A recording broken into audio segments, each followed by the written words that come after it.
So in this segment, we're going to be discussing the kind of beautiful arguments this mayor, no, Hamu, um, puts puts across here in terms of not necessarily a journalist trying to vote shame him, but using kind of arguments a vote shamer would use against him and saying, the reasons why he maybe should reconsider his actions. And this is the way he argues against the framing is beautiful. Honestly, this is a masterclass in dealing with people who say you got to vote for this party no matter what because of X other thing. Honestly, joining me now is Abdullah Hammoud. He's the mayor of Dearborn, Michigan, which is home to one of the nation's largest Arab American communities. Mayor, thanks for joining us. President Biden is in your state courting union members, but he did not meet with Arab Americans during this trip. Was this a missed opportunity? I absolutely think it's a missed opportunity whenever dialogue can happen, constructive dialogue that can help save lives, because that's the conversation we want to have. And calling for a ceasefire and ending the bombing and unrestricted military aid to Israel, we want to save lives. We believe no innocent man, woman, or child should be killed. And to that end, the White House says that it's deploying senior administration officials to Michigan this month to discuss a number of issues with community leaders there, including this war. If the White House does extend an invitation to meet, will you accept it? For anybody who wants to have a conversation about how we change course, that's the only condition, that there has to be a willingness and an openness to change course on what's unfolding now. Secretary Blinken just last week said that the Middle East is the most volatile it's been in 50 years. And that's that's due in part because of this administration's decision making. So if they're willing to come to the table with an open mind on how to change course, that's a conversation and dialogue that we can partake in. So you're saying that you really only want to sit down if they say in advance that they are willing to change their strategy. Is that what your position is? If you had a disagreement with your congressional official and you said you wanted to voice your concerns, and if they said, hey, I'll come listen to you, but I'm never going to change my mind, I think you yourself would say, hey, you know what, let's just pass in this conversation and save both our times. But if there's a willingness and an openness to say, hey, you in Dearborn, you might know a little something. We come from these Arab countries that everybody keeps talking about online. The largest portion of the city of Dearborn is largely Lebanese immigrants, Palestinian, Yemeni, Syrian, Iraqi. In each one of these countries, we have lived through the firsthand accounts of apartheid, of occupation, of oppression, of bombardment, devastation, and bombing. And so we can speak from a firsthand accounts of what's actually unfolding on the ground. It's beautiful. Honestly, making the point, it's almost a precondition, but it makes sense because why would you want to meet with politicians? All they'll do, all Biden and his team will do is say, look, we met with the Arab community and, to discuss the situation, and make it out like they're doing actual community outreach when they're not. That's what politicians do. They'll pretend they're doing outreach and say, oh, we've spoken to these groups. It's like, you spoke to them about what? What did you hope to achieve from this? So this precondition is important. It leaves Biden a chance to disagree with them, which is fine. But, I think his point being is like, come to this conversation with an open mind and the belief that, possibly minds can be changed here, rather than Biden continuing on with the strategy, which is absolutely failing, 100% failing.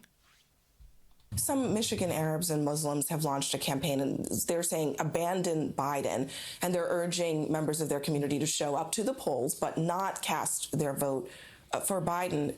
These efforts are also happening in other key states. This is, as I'm sure you know, going to be a very close election likely. Do you agree with this strategy, abandon Biden?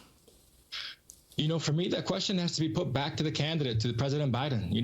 It's on the candidate. It's his responsibility to earn the trust and respect of the voters. I've run for office before. I've never pointed at the voters of my district and said, you're at fault if I'm not elected. In fact, it's me as the candidate. It's President Biden as the candidate to put forward a policy platform that is receptive to all of Americans. What we're asking for, a ceasefire, is not something that only the majority of Arab Americans and Muslim Americans support. In fact, over 60% of Americans support a ceasefire. And this, again, it's a really important point he's making there. Like, it's the candidate that fails the voters. There was, I think, when it came to 2019, like, I was annoyed at the way people voted, but I didn't, outright try and shame voters or call them, names or anything like that, because it's up to the candidate to win these people over. So for anyone to argue, like, it's irresponsible what the voters are doing here or whatever, it's up to Biden to win over these voters again. Because when you take voters for granted, that's when they stay home. Or that's when they'll vote third party. Or heaven forbid, they'll vote for your opposition party. That's where you can run into problems. You never take your voter base for granted. Over 80% of Democrats. And so for me, I would urge President Biden to heed the calls of Americans from coast to coast. Yeah, I understand. I mean, certainly you want the president to change his position. I think one of the things that, and I know you've gotten a lot of questions about this, people are wondering about realistically, what is the alternative and what does that alternative mean for the Palestinian people? Does it worry you about what a Trump presidency could mean for those lives that you said earlier? You're concerned about each and every one of the innocent people who shouldn't die being saved. Absolutely. I think Trump is a threat to American democracy. So the question should stand. What will President Biden do to prevent the unraveling of our American democracy? Why is being aligned with Benjamin Netanyahu and the most right-wing government in Israel's history worth potentially sacrificing our American democracy? You know, I had a resident that came before a city council meeting who had lost over 80 family members in Gaza. And the question in everybody's mind is, while we send our condolences for your loved ones, we want to know how you're going to vote come November. And I think that's extremely dehumanizing to think of Palestinian lives only in the context of polls. And, you know, it's also dehumanizing to say, like, well, if you don't vote for me, the other guys will be way worse. Like, you've lost, I think he said 80 members of their family. Like, you always got to be careful with the statement, how much worse could it be? But genuinely, like, how much worse could it be at that point? They've lost 80 members of their family. I just can't imagine that. So, you know, the idea that people are going to come out to vote or you know, come out and support Biden, like, what has Biden done for them in this conflict? You know, in something that cuts so deep in kind of the Arab community, in the Muslim community, but also in the broader, you know, in broader communities as well. You know, what is Biden going to do in this specific situation in a conflict where America could end it? America could stop it. They could say, look, if you carry on with this, we're going to withdraw all weapons and all financial support. They're not going to last long without America's help. Arab American lives and Muslim American lives outside of the context of just polls. Well, yeah, I totally understand that. I think, but really what I'm wondering about is not about the polls, but do you believe genuinely that President Biden, I think the White House would say this, behind the scenes, that they're trying to put pressure on the Israeli government to reduce the loss of innocent lives? Do you believe that at all, or do you think that that's not happening?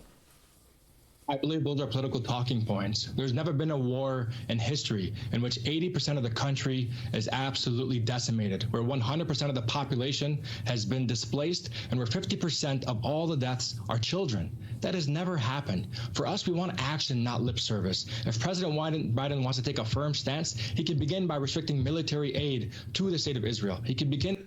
You know, it's also the fact that, you know, countries that are signed up to the Genocide Convention should not be arming countries committing a genocide. Like, they can be held liable for that in the international court and also in their national courts. So he's 100% correct that it's just political talking points. You know, if Biden's saying behind the scenes, you know, less of that, you know, stop killing so many people, Netanyahu won't care as long as he's getting the weapons and financial support. Once you cut that, he will have to listen. He will have to listen, because eventually they will run out, especially if America makes the point that you carry on with this, we're going to end support indefinitely. What is Netanyahu going to do at that point? He's going to be in big trouble. So that's what I think America needs to do. And I think he's put these points across really well. The idea that, you know, if Trump comes in, it's going to unravel democracy. So it's up to you to stop it then. It's up to you to win back the voters. You cannot keep using the argument of, well, at least we're better than the Republicans, because people won't come out for that. But that's not inspiring people. All you're saying is, at least we're less bad. No one cares. People hate voting for the lesser of two evils. And in a situation where people are actively dying here, and you have a man who can stop this, what else are you supposed to tell them? Oh yeah, I've lost. Sorry, you've lost so many members of your family, but we're going to need your support. What are you doing to help them? I don't get it. I think this was one of the best kind of rebuttals I've seen to the arguments people use, and I think these are probably things that we can use to discuss about the Labour Party in the UK as well. Because the argument of, at least they're not the Tories, it just rings hollow, rings really, really hollow. But more importantly, in the context of this, this is a situation where Biden has the power to end this. He genuinely does, and he's decided not to act. And so for him, you know, if he thinks that people are going to turn up for his re-election, they're not going to vote Trump, you know, but they're not going to vote Biden either, and that's Biden's problem. It's the candidate that fails the voters. It's not the other way around, and he's failing the voters right now. a conflict where the majority of Americans want a ceasefire. He's failing the American public. For what? To side with Benjamin Netanyahu, a guy who's consistently broken international law.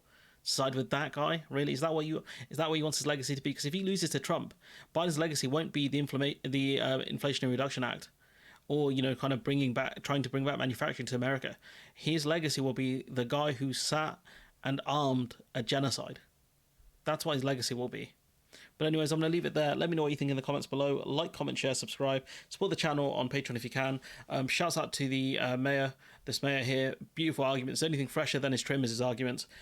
So big supports to him. Hopefully he has a long political career. He's a cheesecake connoisseur, which I can respect. But anyways, like, comment, share, subscribe. Support the channel on Patreon if you can. And hopefully I'll see you in the next one.